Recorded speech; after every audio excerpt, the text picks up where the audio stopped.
안녕하세요. 모두의 충전소입니다.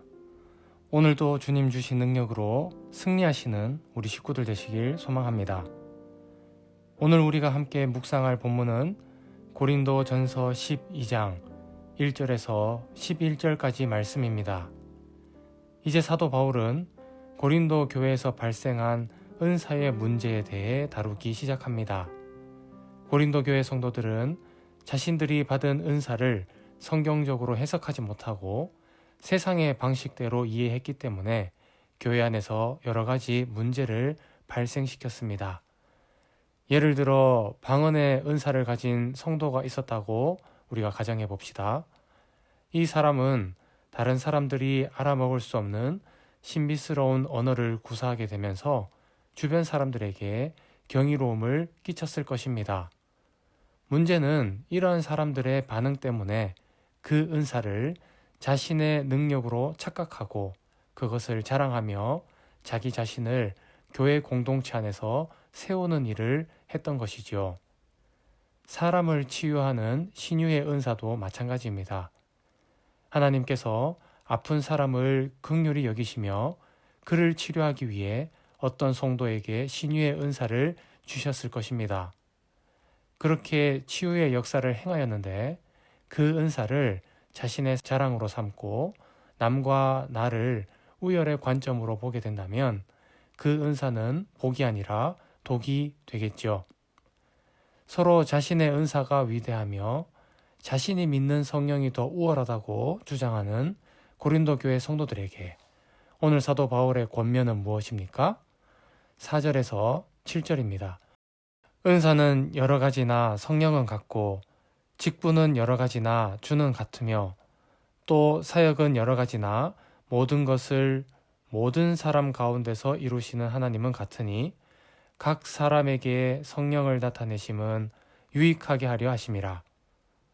먼저 은사는 한 성령님으로부터 나온다는 사실을 전제합니다. 또한 은사는 나 자신의 유익이 아니라 공동체의 유익을 위해 주셨음을 말씀하고 있지요. 사실 교회는 어떤 곳입니까? 용서받은 죄인들의 모임이며 예수 그리스도를 주로 고백하는 사람들의 모임입니다. 주님께서는 교회가 세워져 갈 수 있도록 성도들에게 교회와 성도를 섬길 수 있는 능력, 즉 은사를 주셨던 것입니다.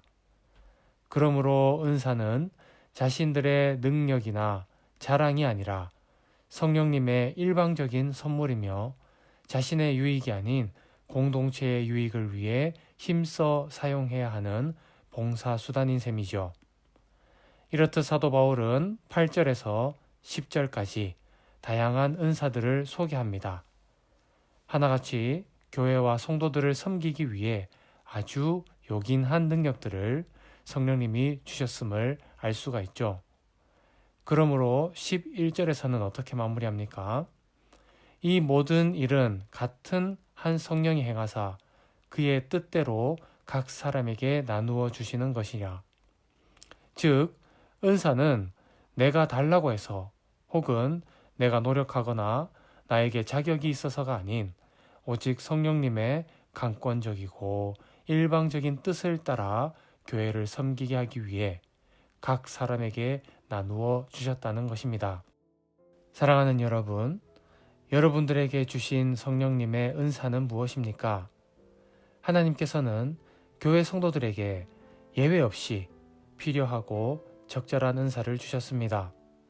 많은 사람들을 섬길 수 있는 은사도 주셨고 적은 사람이지만 꼭 필요한 은사를 주실 때도 있습니다.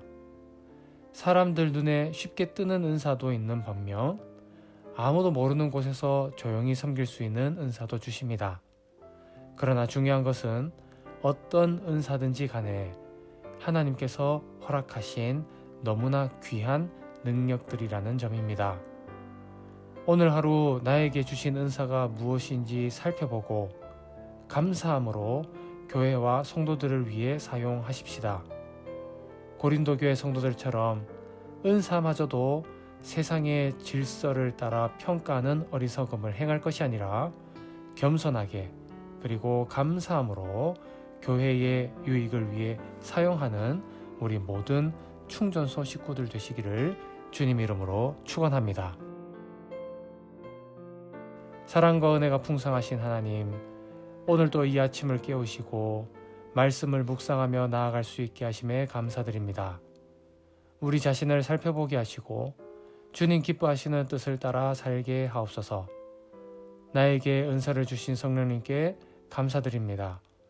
이제 말씀에 순종하며 이 은사를 공동체를 위해 사용하게 하옵시고 이를 통해 우리 교회가 또 우리 과장이 큰 유익을 누릴 수 있게 하옵소서. 모든 순간순간마다 하나님의 인도하심을 경험하는 우리 가정들 되게 하옵소서. 예수님 이름으로 기도합니다. 아멘.